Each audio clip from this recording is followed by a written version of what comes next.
মিনহা খলাকনাকুম, আল্লাহ বলেন তোমাদেরকে মাটির দ্বারা বানাইলাম। আদম হাওয়া মাটির তৈরি।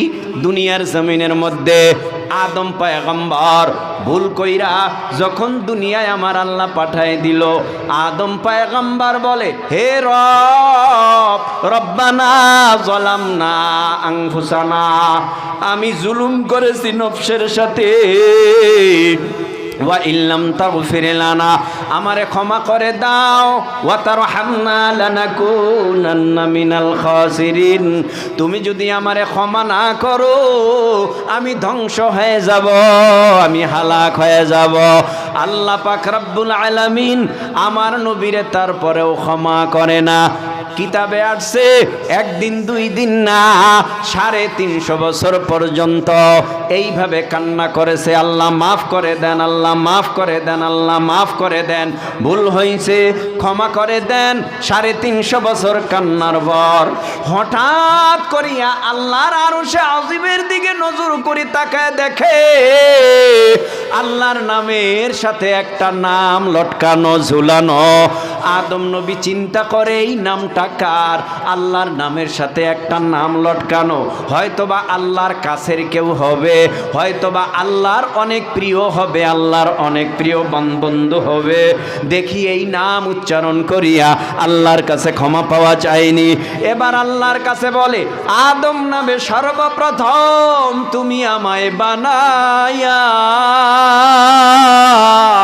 তোমার সাথে কাহার নামটা লিখিলা রাখিয়া? আল্লাহ বলেন, আমার বন্ধু মুহাম্মদ আমার সাথে জড়িত, যাহার সৃষ্টি না হইলে আসমান জমিন না হইত। আদম নামে সর্বপ্রথম তুমি আমায় বানাইয়া তোমার সাথে কাহার নামটা লিখিলা রাখিয়া? আল্লাহ বলেন, আমার বন্ধু মুহাম্মদ আমার সাথে জড়িত, যাহার সৃষ্টি না হইলে আসমান জমিন না হইত।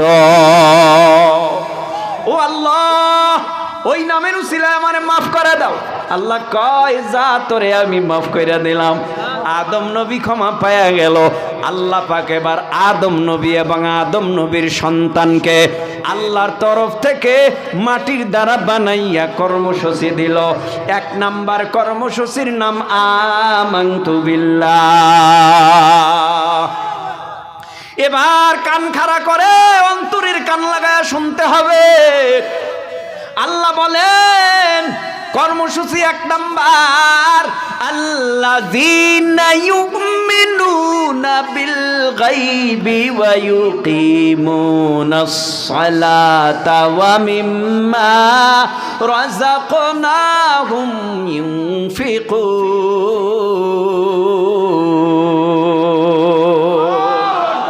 আপনারা মনে হয় ঘুমাইতেছেন। বন্ধু, তোমার পা কেটে গেলে ব্যথা হয় কেন বুকে? বন্ধু, তোমার হাত ভেঙে গেলে জল আসে কেন চোখে? বন্ধু, তোমার ভাই মরে গেলে তুমি কাঁদো কোন দুঃখে? বন্ধু, তোমার ঘর পুড়ে গেলে ভেঙে পড়ো কোন শোকে?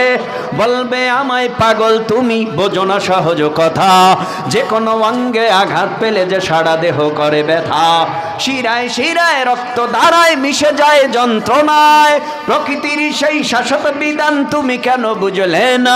ওগো বন্ধু আমার, তাহলে এবার আসল কথাটা শোনো, সারা দুনিয়ার মুসলমানের ভেদাভেদে নাই কোনো। ওগো বন্ধু আমার, তাহলে এবার আসল কথাটা শোনো, সারা দুনিয়ার মুসলমানের ভেদাভেদে নাই কোনো। উত্তর হতে দক্ষিণ মেরু সকল মুসলমান, সাদা কালো আর ধনী গরিব সবে এক দেহ এক প্রাণ। মুসলমান আমি তো মুসলমান, তুমি তো মুসলমান, সবাই তো মুসলমান। ঠিক না বে ঠিক? আপনাদের কুমিল্লা বাড়ি কার আছে? কুমিল্লা কুমিল্লাবাসী আসেননি দুই একজন, এখানে হাত জাগাইবে দেখবেন। বরিশালের কেউ আসেননি, নওগাঁর কেউ আসেননি, নোয়াখালীর কেউ আসেননি। আমি তো এই জন্যই বলেছি এখানে আমরা সারা বাংলাদেশের জেলার লোক আছে না নাই? এজন্য মোহাব্বতের নজরে জিব্বা নাড়ায় বলো। আমি গত বছরও বৃষ্টির মধ্যে কয়েক মিনিট আশপাশে কথা বলেছিলাম, সবাই ছিল না। বৃষ্টির মধ্যে এই যে কাছেই বয়ান করেছিলাম মৌচাকে, ওই দিনও বলেছি, আজও বলে যাই, একটু জিব্বা নাড়ায় বলবেন আমার বরিশালের কালেমা আপনাদের এখানকার কালেমা আলাদা না এক? যদি এক হয় সিংহের মতো গর্জন তুলে আওয়াজ দিয়া বলবেন, আর যদি বেঠি কয় সেটাও বলবেন। এবার মোহাব্বতের নজরে বলেন আমাদের কালেমা আপনাদের কালেমা আলাদা না এক? আমাদের কোরআন আপনাদের কোরআন আলাদা না এক? এ নবীর উম্মত, খানায় কাবা বাইতুল্লাহ আমার যেটা আপনারও সেটা, আমার যে কালেমা আপনারও সে কালেমা। সৌদি আরবের মুসলমানের যেই কালেমা বাংলাদেশের মুসলমানের একই কালেমা। সারা বিশ্বের প্রান্তে প্রান্তে প্রান্তে প্রান্তে যত মুসলমান আছে সমস্ত মুসলমানের কালেমা এক, কোরআন এক, আল্লাহ এক, নবী এক, কাবা এক। সব যদি একই হয় আমাদের এই ব্যানারে এক হতে হবে। টুপির দিকে তাকাইলে হবে না, আবার রাজনৈতিক ব্যানারের দিকে তাকাইলে হবে না। যদি কোনো বেঈমান, যদি কোনো নাস্তিক, যদি কোনো ইহুদির দালালেরা আমার নবীরে গালি দেয়, কোরআনের বিরুদ্ধে কথা কয়, ইসলামের বিরুদ্ধে কথা কয়, খানায় কাবা বাইতুল্লাহর বিরুদ্ধে কথা কয়, তখন আমাদের দল বুঝবো না, পীর বুঝবো না। একই কালেমাওয়ালা মুসলমান হিসাবে যেই বেঈমান নবীরে লুভি বলবে, খারাপ বলবে, ওই বেঈমানের কমর আমরা সবাই এক হয়ে পিঠায় ভেঙে ফেলব, ঠিক কিনা?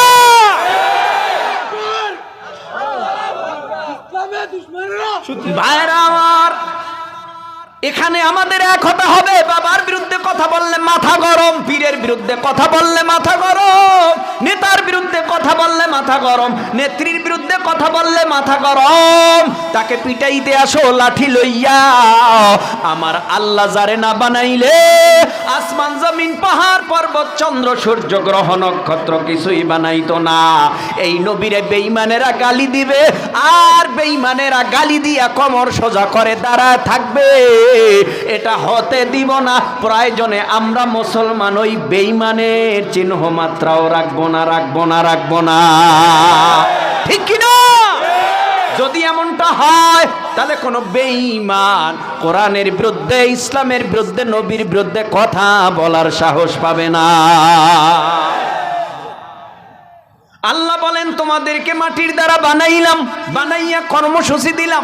এক নাম্বার, গায়েবের উপরে বিশ্বাস করবা, অদৃশ্যের উপরে বিশ্বাস করবা। এবার আপনাদের কাছে প্রশ্ন, একটু জবাব দেন, আমগো আল্লাহ আছে না নাই? কয়েকজনে কেন, সবাই উঁচু আওয়াজে আছে না নাই? আমগো আল্লাহ কয়জন, কয়জন, কয়জন, কয়জন? আমগো আল্লাহ একজন। আল্লাহ ছিল, আল্লাহ আছে, আল্লাহ থাকবে। যেই বেঈমানেরা কয় আল্লাহ নাই, ওর মতো কুত্তা সারা দুনিয়ায় আর কেউ হতে পারে না। আবার কত নাস্তিক বেঈমান স্লোগান দিয়া বলে দেয়ার ইজ নো গড, আল্লাহ বলতে কিছু নাই।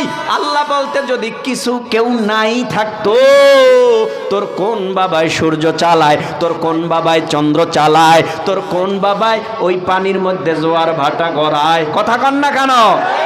রাস্তা দিয়ে হাইটা গেলে একটা গরুর পায়ের ছাপ দেখে বোঝা যায় এখান দিয়া গরু গেছে। কথা কন না কেন? ঘরের ভিতরে বিড়াল ঢুকলেও বোঝা যায় নিদর্শন দেখা বিড়াল গেছে। গরু হাঁটার নিদর্শন দেখা বলো যে কি রাস্তা দিয়া গরু গেছে। এরে আল্লাহর গোলাম, এত বড় আসমান, এত বড় জমিন, এত বড় চন্দ্র সূর্য, এত বড় গ্রহ নক্ষত্র, যিনি আমাদেরকে পালে, যিনি আমাদেরকে খাওয়ায়, তিনি আল্লাহ। তিনি যদি না থাকতো সব তো অকেজো হয়ে যাইত। আমার আল্লাহ আছে বলেই পূর্ব দিকে সূর্য, পশ্চিম দিকে অস্ত যায়, নদীর মধ্যে জোয়ার ভাটা হয়। এর নবীর উম্মতের দল, ওয়া ফিহা নুঈদুকুম, কর্মসূচির দিকে আগাইলাম না, সংক্ষেপে বলিয়া এবার আসি। ওয়া ফিহা নুঈদুকুম, আল্লাহ বলেন মাটির মানুষ তোমাকে আমি আল্লাহ মাটির সাথে মিলায় দেব। এ যুবকের দল, দেখো অন্তর নরম হয় কিনা, দুফোঁটা চোখের পানি ফালাইতে পারো কিনা। আল্লাহ বলেন ওয়া ফিহা নুঈদুকুম, এ মাটির মানুষ তোমাকে মাটির সাথে মিলায় দেব। আমার বাবা মাটির সাথে মিলে গেল, আমার মা মাটির সাথে মিলে গেল, আমার ভাই মাটির সাথে মিলে গেল, ভাই বোন আত্মীয় স্বজন সমাজের কত লোক মাটির সাথে মিলে গেল। ওই মাটির সাথে মিলিয়ে গেছে, ওই বাবার লাশ খুঁজেও পাওয়া যায় না, মার লাশ খুঁজেও পাওয়া যায় না। আল্লাহ বলেন ওয়া ফিহা নুঈদুকুম, মাটির মানুষ তোমারে মাটির সাথে মিলায় দেব। তার মানে কবর জগতে নিয়া যখন মাটি দেওয়া হয়, এ আল্লাহর গোলাম কি নিয়ে কবরে যাবা? মাটির সাথে তো মিলবো, আবার এই মাটির সাথেই মাটির থেকেই উঠবো। আল্লাহর আদালতে হিসাব কাঠগড়ায়, আল্লাহর আদালতে আমাদের হিসাব দিতে হবে। চিন্তা ভাবনা করে এরপরে মাটির মানুষ তুমি মাটির সাথে মিলে যাও। তোমার জানাজা কে পড়বে? আজকে দেখো না মাদ্রাসার ছোট ছোট বাচ্চারা জানাজার নামাজ পড়ায়, IA pass, BA pass, MA pass, doctor engineer, professor, তাদেরকে জানাজার নামাজ পড়াইতে বললে পড়াইতে পারে না। অনেক ক্ষেত্রেই অনেক ডক্টর বলবে এই দায়িত্ব আমার না, অনেক ইঞ্জিনিয়ার বলবে এই দায়িত্ব আমার না। তাহলে কি করবা? বলে মসজিদের ইমামরে খবর দাও, মাদ্রাসার মুহতামিমরে খবর দাও।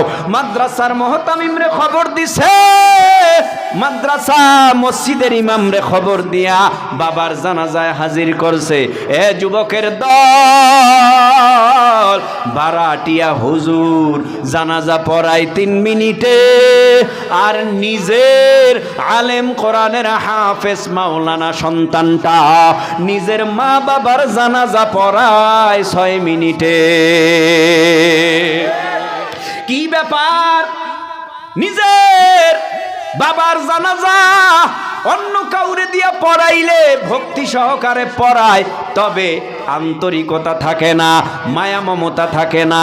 4 তাকবীরের সাথে জানাজার নামাজ আদায় করিয়া তাড়াতাড়ি মাটি দিয়া যার যার ঘরে সবাই চলিয়া যায়। কিন্তু যেই সন্তানটা কোরআনের হাফেজ, যেই সন্তানটা মাওলানা, যেই সন্তানটা মুফতি, মুহাদ্দিস, মুফাসসির, বাবার সামনে যখন যায় ওই মরণের সময় মাথার কিনারায় বৈশা সূরা ইয়াসিনে টান দেয়, সূরা মুলকে টান দেয়, সূরা আর রহমানে টান দেয়। বাবা তো মুমূর্ষ অবস্থায়, শয়তান ধোঁকা দেওয়ার জন্য, বাবা মার ঈমান হারা করার জন্য যখন শয়তান আদা জল খাইয়া সামনে এসে হাজির হয়ে যায়, তখন দেখে তার আদরের কলিজার ধন কোরআনের তেলাওয়াত করে, তার আদরের কলিজার ধন কোরআনের সূরা ইয়াসিন তেলাওয়াত করে, আর রহমান তেলাওয়াত করে, সূরা মুলক তেলাওয়াত করে, সূরা নাবা তেলাওয়াত করে। কোরআন তেলাওয়াত শুই না, আর শয়তান বাবারে ধোঁকা দিতে পারে না। হঠাৎ শয়তান দূর হয়ে যায়। এবার সন্তানেরা মরণের আগে বাবা মার মুখের মধ্যে চামিচ দিয়া পানি দেয়। হঠাৎ দেখে বাবা পানি গিলে না, 2 গাল বেবে বাবা মার মরণের সময় পানিগুলি গড়ায়া গড়ায়া ভরিয়া যায়। হঠাৎ আওয়াজ দিয়া দেখবে আরে মার চক্ষু বন্ধ, বাবার চক্ষু বন্ধ, শরীরটা বরফের মতো হয়ে গেছে। আওয়াজ দিয়া বলবে কে কোথায় আছো? তাড়াতাড়ি কাফনের কাপড় আনতে বাজারে যা, আমার মা বাবা নাই। তাড়াতাড়ি আমার মা বাবার জন্য কবর কর, আমার মা বাবা দুনিয়ার জমিনে নাই, তাড়াতাড়ি করিয়া গোরস্থানে 3.5 হাত ঘর কর, বড়ই পাতা দিয়া গরম পানি কর, মশারি ডারে টানাইয়া দে। ঠিক এই মশারি টানাইয়া ওই ঘর থেকে নামাইয়া কই মশারির ভিতরে ঢুকাইয়া নাকে কানে তুলা দিয়া জীবনের শেষ গোসল দিয়া কোরআনের হাফেজ সন্তানটা খাটিয়ার কিনারায় দাঁড়ায় যাইয়া চোখের পানি ফালাইয়া কান্নার আওয়াজ দিয়া বলে, ও ভাই, ও বন্ধু, ও সমাজবাসী, গ্রামবাসী, আমার বাবা আমারে অনেক কষ্ট করিয়া আলেম বানাইছে, আমার মা কষ্ট করিয়া আমারে কোরআনের হাফেজ বানাইছে, আমার মা বাবা যদি অন্যায় করিয়া থাকে আমি আমার মা বাবার পক্ষ হয়ে আপনাদের কাছে মাপ চাই। এই কথা বলবে আর চোখের পানি ঝরবে, কথা বলবে আর চোখের পানি ঝরবে।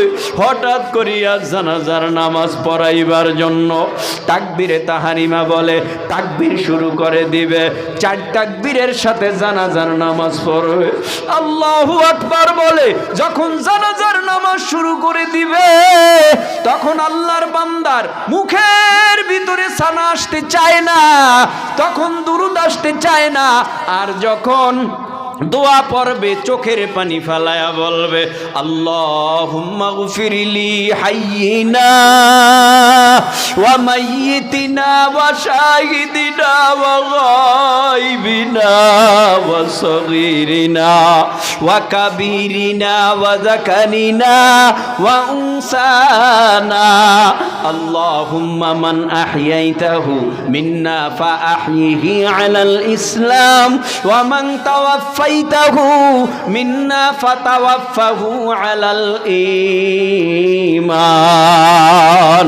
যখন তাকবীর শেষ করিয়া ডানে বামে সালাম ফিরাইয়া নিজের মা বাবার জানাজা পড়াইয়া খাটিয়া যখন কাঁধে লইয়া সামনে আগাইতে আগাইতে চোখের পানি ফালাইয়া কবরের কিনারায় দাঁড়াইয়া মা বাবার লাশটা রাইখা ওই বুকের উপরে হাত দিয়া বলে, বিসমিল্লাহি ওয়া আলা মিল্লাতি রাসূলিল্লাহ ফি সাবিলিল্লাহ বলিয়া আস্তে করে নিজের আপন সন্তান উঠিয়া যায়, বাঁশ দিয়া বরক পাতা বিছাইয়া চাটাই দিয়া মাটি দিয়া সবাই চলে গেছে, কেউ নাই। নিজের সন্তানের মনটা ভালো না, বাবারে হারায় ফেলছি, মাকে হারায় ফেলছি, নিজের মনটা ভালো না, কবরের কিনারায় বৈশা বৈশা বৈশা বৈশা গুনগুন গুনগুন গুনগুন করে বলে, রব্বির হামহুমা কামা রব্বায়ানি সগীরা, রব্বির হামহুমা কামা রব্বায়ানি সগীরা। গুনগুন করে কান্নার আওয়াজ, এরপরে বলে, আল্লাহ তুমি আমার বাবা মার উপরে রহম করো। সবাই চলিয়া যায়, নিজের আপন নেককার আলেম সন্তানের আর বাসায় যায় না, চোখের পানি ফালায় দোয়া করে। আল্লাহ কয়, তুই তোর বাবার জন্য দোয়া করতে দেরি করবি, আমি আল্লাহ তোর মা বাবার কবরের আযাব মাফ করতে দেরি করব না।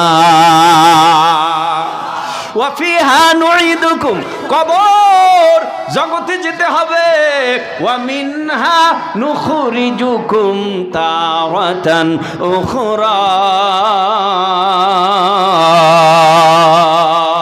ওই কিয়ামতের ময়দানে আল্লাহ আমাদেরকে এই মাটির থেকে জীবিত কইরা আল্লাহর আদালতে হাজির করবে। কষ্ট হয়? আরো 1 ঘন্টার ওয়াজ আছে। হ্যাঁ, আরো 1 ঘন্টার ওয়াজ আছে, যদি শুনেন তো উঠা বসা করেন কেন? আল্লাহু আকবার বলেন। আল্লাহু আকবার। এত আস্তে কেন? আল্লাহু আকবার, জোরে জোরে জোরে জোরে জোরে। নাস্তিকতা নিপাত যাক, দিন ইসলাম জিন্দাবাদ, কোটি প্রাণের একই আওয়াজ। খোদাদ্রোহী সার পাবে না, এই বাংলায় ঠাই হবে না, মুসলমানরা জেগেছে আজ।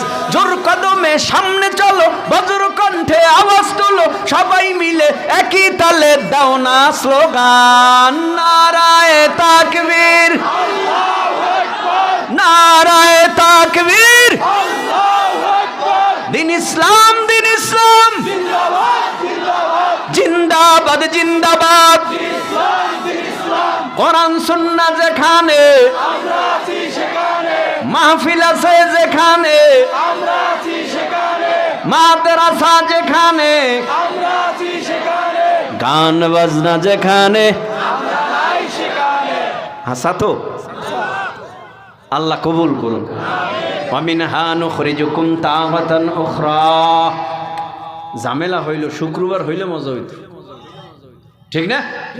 তো মোহতামিম সাহেব অনেক গুতাইছে শুক্রবার শুক্রবার, তো মাহফিলটা হঠাৎ ক্যান্সেল, বাস সাথে সাথে দিয়ে দিছে এ কয়েকদিনের ভিতরে।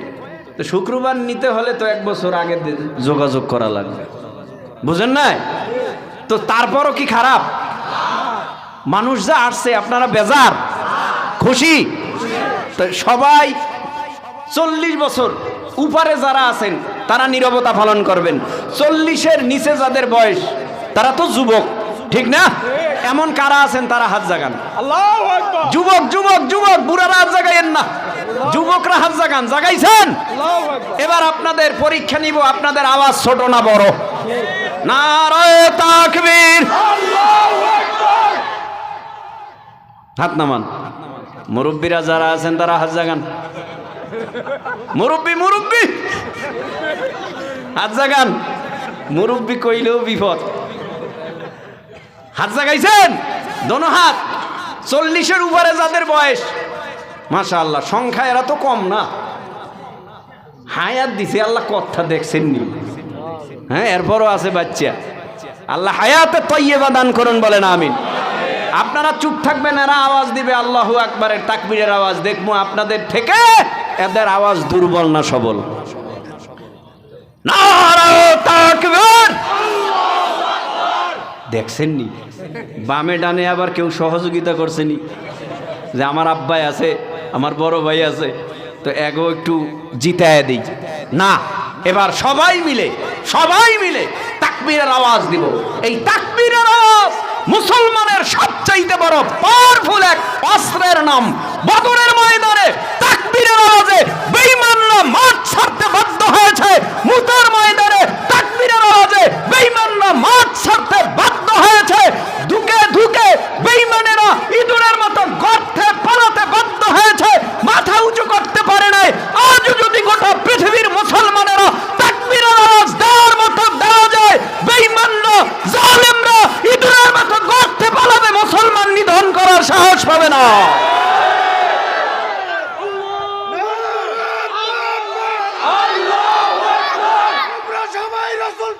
ভয় করি না বুলেট বোমা, ভয় করি না বুলেট বোমা, আমরা সবাই রাসূল সেনা। আল্লাহু আকবার। ভাইরা আমার, তাকবীরের আওয়াজ দিতেই হবে। তাকবীরের আওয়াজ যত নিচু হবে, নবীরে বেঈমানেরা তত গালি দেওয়ার সাহস পাবে। ঘরের মধ্যে চোর ঢুকছে, চোর ঢুকছে, পর বাবাই সজাগ, মা সজাগ, ভাই সজাগ, বোন সজাগ, ভাবিও সজাগ, ভাইও সজাগ, সবাই সজাগ। চোরাই মোটামুটি আলমিরা, সুকেস যেখানে যা পাইছে সব বাইর কইরা গাট্টি বাইদা জায়গা। কেউ কোনো কথা বলে না। একটু মহাব্বতের নজরে জিহ্বা নাড়ায়া বলেন, চোরাই যে মালামাল লইয়া ঘর থেকে বের হয়ে গেল, চোরার দোষ না ঘরওয়ালার দোষ? কেন বলে? ঘরের ভাবি যদি বলতো চোরাইছে ধর, ভাই যদি বলতো চোরাইছে ধর, দাদাই যদি বলতো চোরাইছে ধর, দাদু যদি বলতো চোরাইছে ধর, এই আওয়াজটা পুরা এলাকায় আলোড়ন হয়ে যেত, এলাকার মানুষগুলিও সজাগ হয়ে যেত, চোরাইছে ধর, চোরাইছে ধর, চোরাইছে ধর। তাহলে এই এলাকার মধ্যে এই যে একদিন চোরাইয়া ধাওয়া খাইছে, জীবনে আর কোনোদিন এই সমাজে চোরারা ঢুকতে সাহস পাইবে না। আমরাও মুসলমানরা যদি বলি নাস্তিক নামক চোর ঢুকেছে, নবীরে গালি দেয়, বেঈমান নামক চোর ঢুকেছে ইসলামের মধ্যে, তোমরা ঘুমাইও না, কথা বলো, সজাগ হও, আওয়াজ দাও, আল্লাহু আকবার। আল্লাহর কসম, মুসলমানরা যদি সজাগ হইয়া তাকবীরের আওয়াজ দেয়, বেঈমানরা এই তাকবীরের আওয়াজের ভয় পাইয়া নবীরে আর গালি দেওয়ার সাহস পাবে না। এটা স্মরণ রাখতে হবে ভাইরা আমার। আল্লাহ পাক রব্বুল আলামিন বলেন, তোমাদেরকে এই মাটির থেকে আমি আল্লাহ জীবিত করব। ভাই বয়ান তো আমিও করি, বয়ান তো চরমনার পিসাব হুজুররাও করে, বয়ান তো উজানির পিসাবও করে, বয়ান তো যাত্রাবাড়ির হজরতরাও করে, বয়ান তো শাহ আহমদ শফি রহিমাহুল্লাহ করেছেন, বয়ান তো জোনায়েদ বাবুনাগরীও করেছেন, বয়ান তো শাইখুল হাদিস আল্লামা আজিজুল হক রহমাতুল্লাহ আলাই করেছেন, বয়ান তো উজানির জমিনে ঘুমন্ত কারি ইব্রাহিম রহমাতুল্লাহ আলাই করেছেন, মাওলানা মুবারক করিম রহমাতুল্লাহ আলাই করেছেন, চরমনার জমিনে ঘুমন্ত সৈয়দ ইসহাক রহমাতুল্লাহ আলাইহু বয়ান করেছেন, ওই চরমনার জমিনে ঘুমন্ত কুতুবুল আলম সৈয়দ ফজলুল করিম রহমাতুল্লাহ আলাইহু তো বয়ান করেছে। তাদের বয়ানে কি রুহানিয়াত, একটা দাড়িবিহীনওয়ালা মানুষ দাড়ি রাখার জন্য এরাদা করে ফেলতো। আমাদের বয়ান কেন ভালো লাগে না, কেন বেনামাজি নামাজি হয় না? শুধুমাত্র আমাদের ভেতরে আমল নাই, কথায় তাসির নাই, অন্তর কাঁদে না, অন্তর নরম হয় না, জাহান্নামের ভয় অন্তরের মধ্যে ঢুকে না। যারা বয়ান করে চলে গেছে তারা তো আর ফিরে আসবে না। এ আল্লাহর গোলাম, একটু আখিরাতের বয়ানটা শোনো, এরপরে মোনাজাত দিয়া বাসায় যাও। কত তারা, কত তারা! এখন যদি আজরাইল আইসা ধাক্কা দিয়া মরণের বিছানায় ফালাইয়া দেয়, আর তারা দেখাইতে পারবা না, আর বাসায় যাইতেও পারবা না।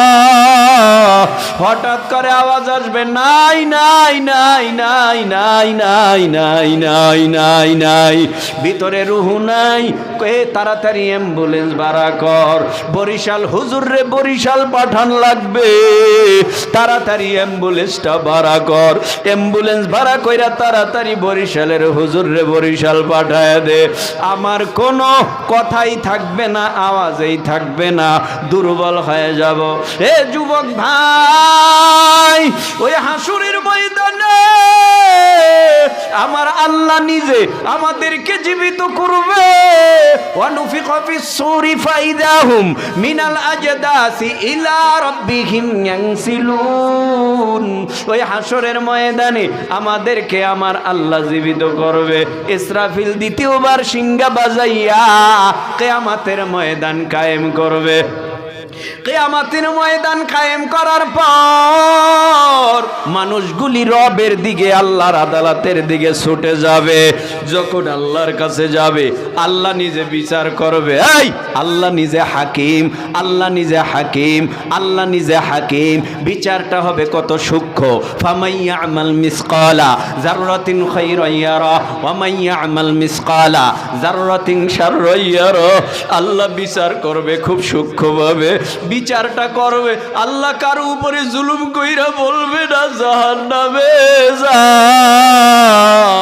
আল্লাহ কারো উপরে অতি খুশি হইয়া বলবে না জান্নাতে যা। বিচারটা তাহলে কেমনে হবে? আল্লাহ বলে, মালি হাযাল কিতাব লা ইউগাদিরু সাগীরাতান ওয়ালা কাবীরাতান ইল্লা আহসাহা ওয়া ওয়াজাদু মা আমিলু হাদিরা ওয়ালা ইয়াযলিমু রাব্বুকা আহাদা।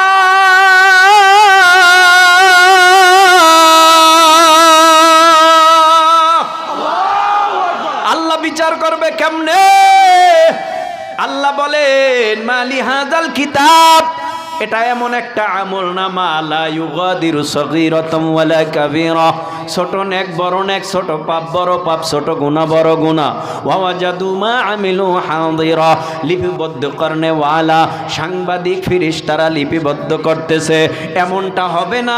ওয়ালা ইয়াজলিমু রাব্বুকা আহাদা, আল্লাহ কারো উপরে জুলুম কইরা বলবে না জাহান্নামে যা। তাহলে কেমনে আল্লাহ পাক রব্বুল আলামিন বিচার করবে তোমার কৃতকর্মের ফলাফল? তুমি জান্নাতি হলে জান্নাত, জাহান্নামী হলে জাহান্নাম। এই মর্মে আল্লাহ বলে, আল্লাহ তাজিরু ওয়াজিরাতু ইজরা উখরা,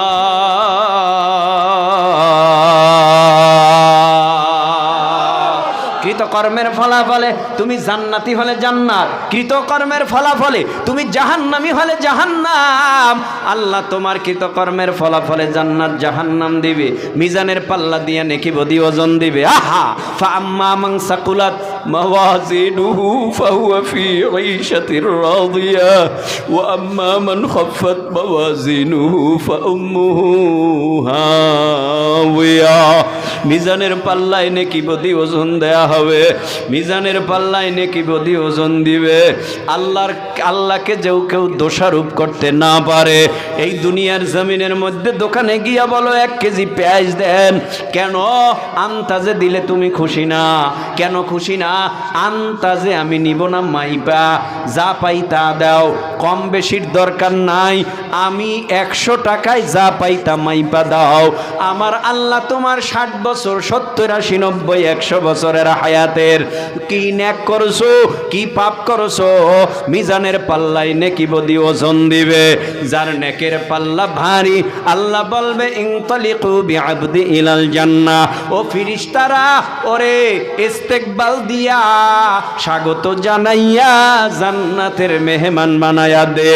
আর যারা আমল নামায় গুনাহ বেশি, যার নেকের পাল্লা হালকা গুনার পাল্লা ভারী, আল্লাহ বলবেন ওয়া আম্মা মান খাফফাত মাওয়াজিনুহু ফাউম্মুহু হাওিয়া ইনতালিকু বিআবদি ইলান নার। ফেরেশতারা ওর হাতে পায়ে জাহান্নামের আগুনের শিকল লাগাইয়া টেনে টেনে জাহান্নামের ভিতরে নিয়ে যাও। এই তো বিচার। অন্যদিকে আল্লাহ বলবে, এ ফিরআউন, নমরুদ, হামান, কারুন, সাদ্দাত, বেঈমান, বল লিমানিল মুলকুল ইয়াউম, আজকের রাজত্ব কার? কারো কোনো আওয়াজ আসবে না, সারা শব্দ আসবে না, সবাই নত হয়ে যাবে। শুধু বেঈমানেরা না, সমস্ত মুসলমানেরা নত হয়ে যাবে।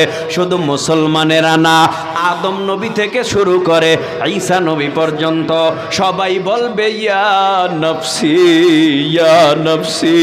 কত বড় কঠিন আওয়াজ, কত বড় কঠিন হুঙ্কার, কত বড় কঠিন একটা ময়দান কায়েম করলে, কত বড় কঠিন ঝালঝালা পয়দা হলে ওই কিয়ামতের ময়দানে আদম নবী বলবে ইয়া নফসি, मूसा नबी বলবে ইয়া নফসি, ঈসা নবী বলবে ইয়া নফসি, দাউদ নবী বলবে ইয়া নফসি, সমস্ত নবী আলাইহিস সালাম বলবে ইয়া নফসি। আল্লাহ আমারে বাঁচাও, আমার উপায় নাই। আল্লাহ আমারে বাঁচাও, আমার উপায় নাই। আল্লাহ আমারে বাঁচাও, আমার উপায় নাই। ওইদিকে আল্লাহ দেখবে না না না না না, কারো কোনো সাড়া নাই, কারো কোনো শব্দ নাই। আল্লাহ কিছুক্ষণ পরেই বলবে লিল্লাহিল ওয়াহিদিল কাহ্হার, আমি আল্লাহর রাজত্ব, আমি আল্লাহ বিচারক, আমি আল্লাহ বিচার করব। হঠাৎ আল্লাহ বলবে হে সূর্য, দুনিয়ার জমিনে 9,30,00,000 মাইল দূর থেকে তা দিছো, আজকে হাসরের ময়দানে তাড়াতাড়ি হাসরবাসীর মাথার অতি নিকটে চলে যা। সূর্যটা মানুষের মাথার আধা ছোয়া হাত মুডুমাত মাথার উপরে চলে আসবে। আল্লাহ বলবে সূর্য, তোর মধ্যে যত পাওয়ার আজকে হাসরের ময়দানে সব পাওয়ার গুলি ছেড়ে দে। সূর্যের তাপে হাসরের জমিনটা পুরে তামা তামা তামা তামা। হাসরের ময়দান তামা কেন, লোহা না কেন, পিতল না কেন, তামার সাথে কেন তুলনা? বলে তামা এমন একটা পদার্থ আর ধাতু, এক পাশে আগুন লাগলে অটোমেটিক তামার অপর পাশ গরম হয়ে যায়। সূর্যের গরমে হাসরের জমিটা পুরিয়া তামা, তার মানে আগুন, উপরেও আগুন, নিচেও আগুন, ডানেও আগুন, বামেও আগুন। দুই পায়ের তালুর নিচে যতটুকু মাটি, এতটুকু মাটির উপরে দাঁড়ায় থাকবে মানুষগুলি কয় দিন, কয় মাস, কয় বছর। আল্লাহ নিজেই বলেন ইয়াউমান কানা মিকদারু 50 আলফা সানা, 50,000 বছর বিচারের অপেক্ষায় মানুষগুলি হাসরের ময়দানে দাঁড়ায়া থাকবে। ওইদিকে জাহান্নামের আওয়াজ, এইদিকে আমার আল্লাহর আওয়াজ। অন্যদিকে হাসরের ময়দান, জাহান্নাম বলবে খানা দাও, ক্ষুধা সহ্য হয় না। আল্লাহ বলবে অপেক্ষা কর, কিয়ামতের ময়দানে হিসাবের কাজটা সমাধা করিয়া আমি আল্লাহ তোরে পেট ভরাইয়া খানার ব্যবস্থা করে দিব। আল্লাহর কাছে বলবে আল্লাহ আমার ধৈর্য হয় না, সহ্য হয় না, খানা দাও। আল্লাহ পাক রব্বুল আলামিন ফেরেশতাদেরকে বলবে ও ফেরেশতারা, আমার ক্ষুধার্ত জাহান্নামটাকে মজবুত করে 70,000 গলায় শিকল লাগাইয়া কিয়ামতের ময়দানে একটু নিয়ে আসো। কিয়ামতের ময়দানে 70,000 জাহান্নামের আগুনের শিকল লাগাইয়া কিয়ামতের ময়দানে যখন জাহান্নামকে নিয়ে আসবে, আল্লাহ বলবে সাবধান, জাহান্নামকে সাবধানে টানিয়ে ধরবা। বেঈমান, নাফরমান, গুনাহগার, বেনামাজি, সুদখোর, ঘুষখোরদের যদি এই জাহান্নামে দেখে, এক লাফে কিন্তু কে নামাজি, কে বেনামাজি, কে হাজি, কে গাজী, এই দিকে জাহান্নাম তাকাবে না। জাহান্নামের পেটে বড় ক্ষুধা, জাহান্নাম রে বড় মজবুত করিয়া ধরবা। জাহান্নামের গলায় 70,000 শিকল লাগাবে, এক একটা শিকলের সাথে 70,000 ফেরেশতারা থাকবে। এক একজন ফেরেশতার কাঁধ থেকে আর একজন ফেরেশতার কাঁধের দূরত্ব 500 বছরের রাস্তা। এত বড় বড় বড় বড় শক্তিশালী ফেরেশতারা জাহান্নামকে কিয়ামতের ময়দানে নিয়ে আসবে, মজবুত করে টেনে ধরবে। আল্লাহ পাক এই দিকে হুঙ্কার দেবে, অন্যদিকে হাসরের ময়দান, এই দিকে আবার জাহান্নামের আওয়াজ। আল্লাহ পাকের এই অবস্থা দেইগা সমস্ত নবীরা বলবে আল্লাহ বাঁচাও। কিয়ামতের ময়দানটা থর থর থর থর থর থর করে কাঁপতে থাকবে। আল্লাহ বলেন ইয়া আইয়ুহান নাসু তাকু রাব্বাকুম ইন্না জালজালাতাস সাআতি শাইউন আযীম ইয়াউমা তারাউনাহা তাযহালু কুল্লু মুরদিআতিন আম্মা আরদাআত ওয়া তাদউ কুল্লু যাতি হামলিন হামলাহা ওয়া তারান নাসা সুকারা ওয়া মা হুম বিসুকারা ওয়ালাকিন্না আযাবাল্লাহি শাদীদ।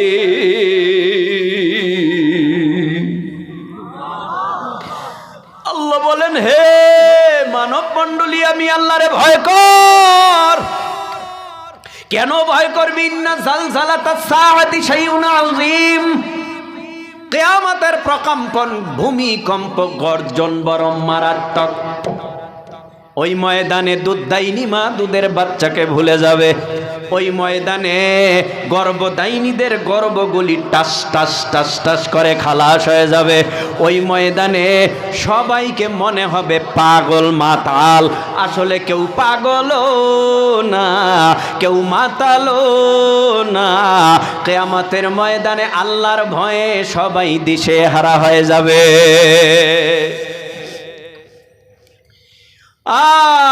সকল নবীরা ইয়া নাফসি, আমার নবী মাকামে মাহমুদ মর্যাদাপূর্ণ জায়গা জান্নাতে সেজদায় পড়ে বলবে ইয়া